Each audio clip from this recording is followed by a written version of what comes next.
All right, what's up, you guys? Welcome to another Shark News Extra episode, as this is part two, continuing off from part one, as I talk about Fresh Monkey Fiction's Monster Force figures. And today's episode, we're going to be taking a look at season two. And if you haven't seen the season one figures, go ahead and check that out in the previous video. But since again we are in the October spirits of Halloween, this line fits right in the aesthetic of that whole you know, monster vibes. So, with that being said, let's go ahead and take a look at season two figures. And I will be pre ordering some of these at some point. But for now, we'll just take a look at the official images, as all the links will be in the description below for Fresh Monkey Fiction's website and Big Bad Toy Store if you would like to pre order them. So, let's take a look at the first one, which is the Donner Party. And this is a really cool one because, like I mentioned in the first episode of or season one figures, where we had Count Dracula and then we had the werewolf. Now we have the Donner Party, which is basically Frankenstein. So look at this one, and this looks really, really awesome. Got the stitching, the other, I guess you can say, melded on skull, with the skin kind of peeling off. Very nice details of the green color tones with some browns and orange washes through the skin tones. Looks like a little bit decayed, but great. He's got a cloth piece over the torso. Loving that. And then you can just see a lot of the clips and buckles and stuff, and some extra fabrics going throughout the waist piece, which looks great. And it looks like he's got some accessories on the holsters on the sides for the bow and arrows and stuff, and really nice little fur pieces by the shins of the figure. So that looks just amazing. I mean, this really fits the Halloween aesthetic of freaking monsters, and I think this is a very strong figure. So I really enjoy them doing these monster-esque rather than like military style figures, but still they do offer some great incentives to the line if that's something you're interested in.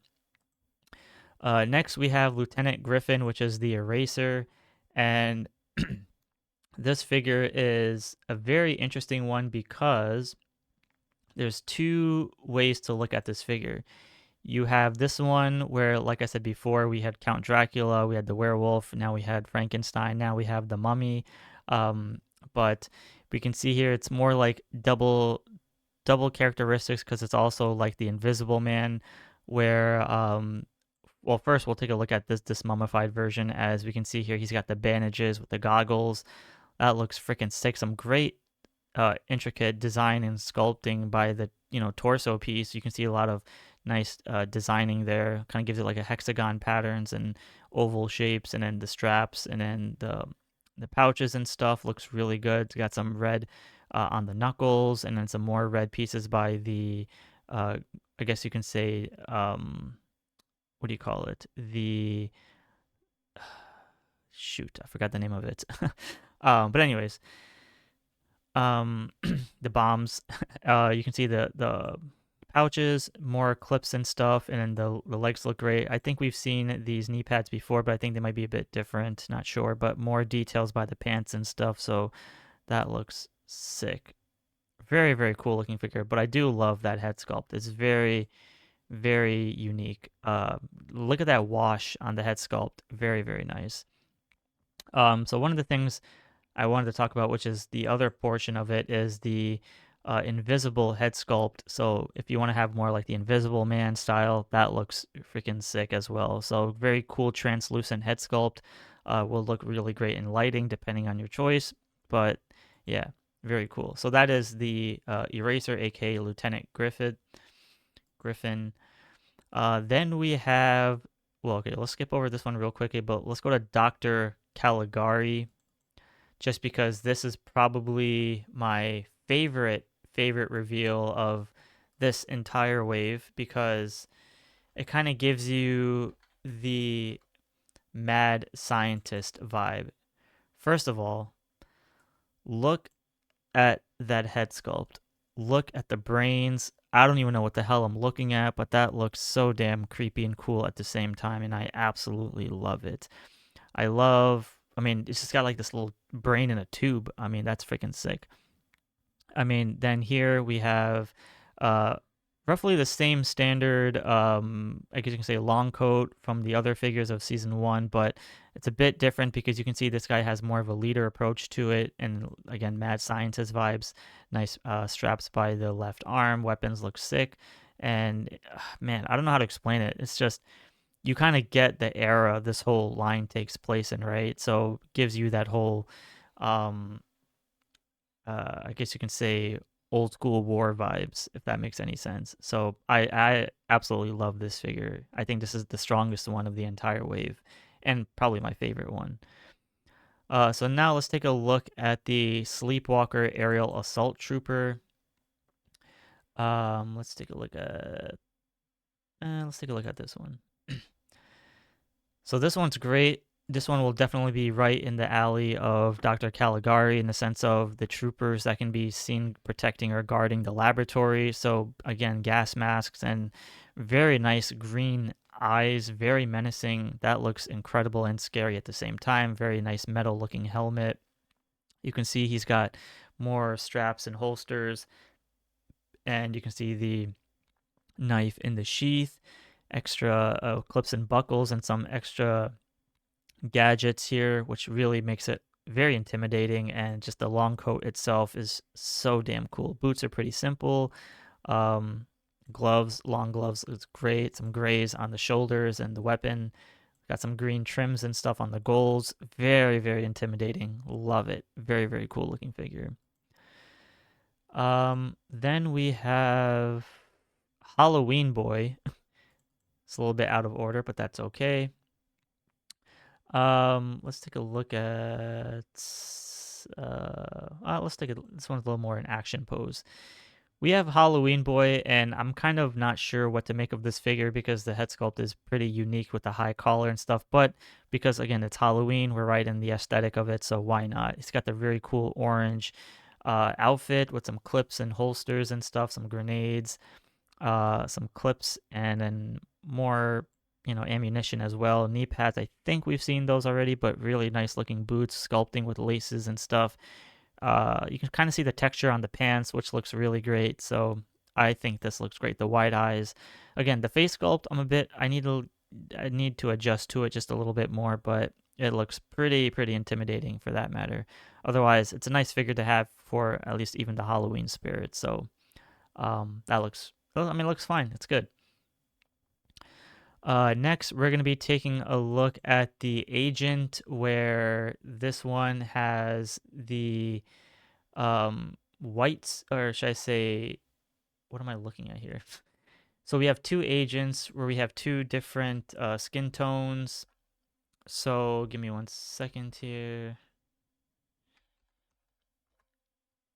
And we have other alternate heads as well, which really makes for this figure, and it really just depends on which one you want. But we have this agent here in the regular white suit, or should I say black suit with the white shirt, white alternate head sculpt, and pretty good. I mean, if you're someone that wants to get agents into your line, I mean, that looks very well if that's something part of your choosing.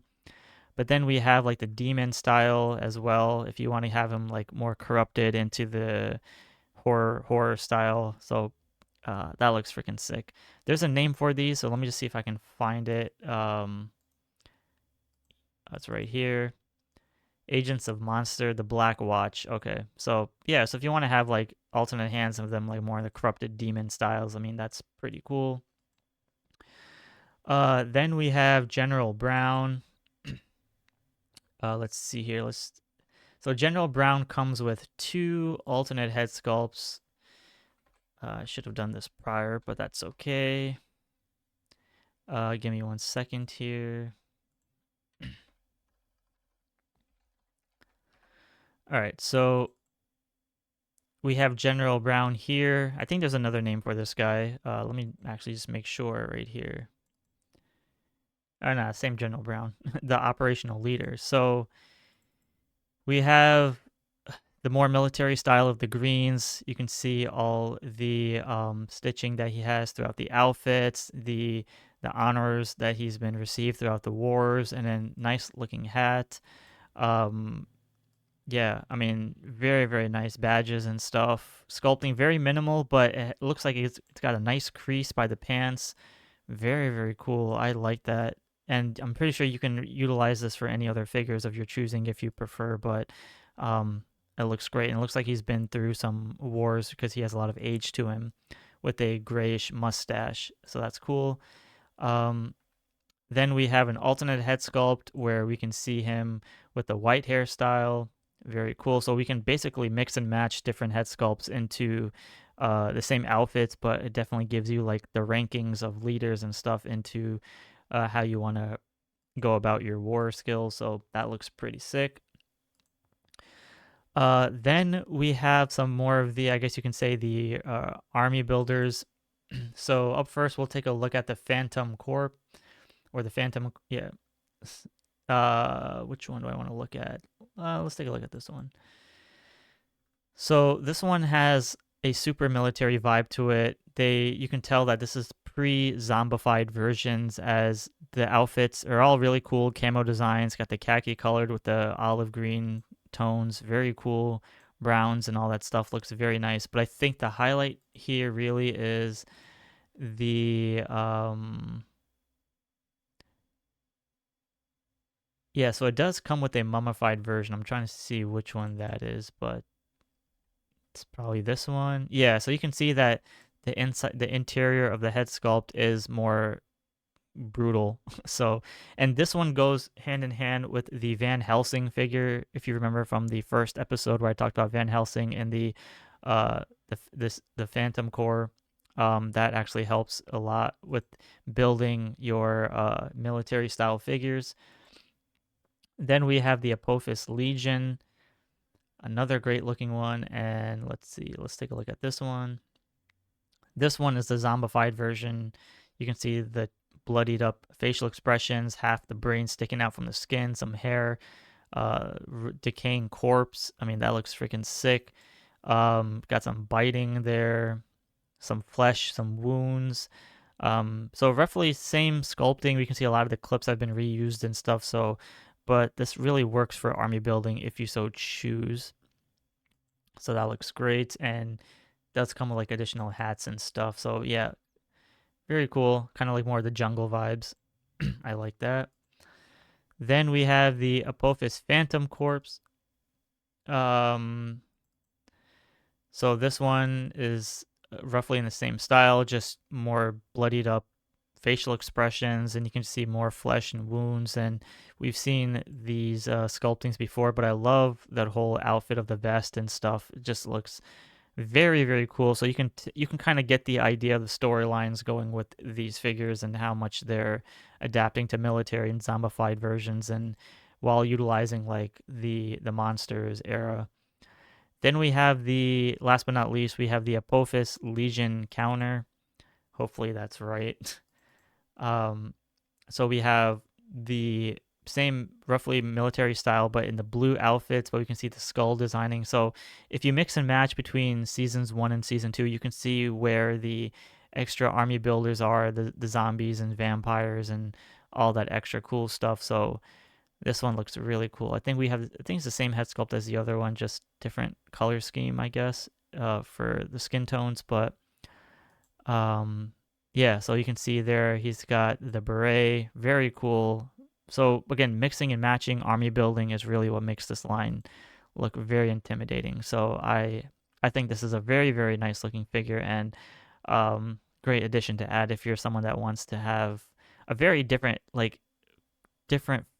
form of collecting action figures, in the sense of it's not your standard GI Joe like campy style. This is like literally nitty gritty characters. So with that being said, that was pretty much. I'm pretty sure I may have missed one or two figures. I'm not too sure, but I'll circle around back to it. But that was pretty much the Monster Force Fresh Monkey Fiction Season 2 figures. Stay tuned for Part 3, as I will be talking about Season 3 figures whenever we get official product shots. But for this time being, it's great enough for the Halloween spirit. So I want to thank you guys all for watching. Be sure to give a like and subscribe. Links will be in the description below for Fresh Monkey Fiction's website, and I will talk to you all in the next episode.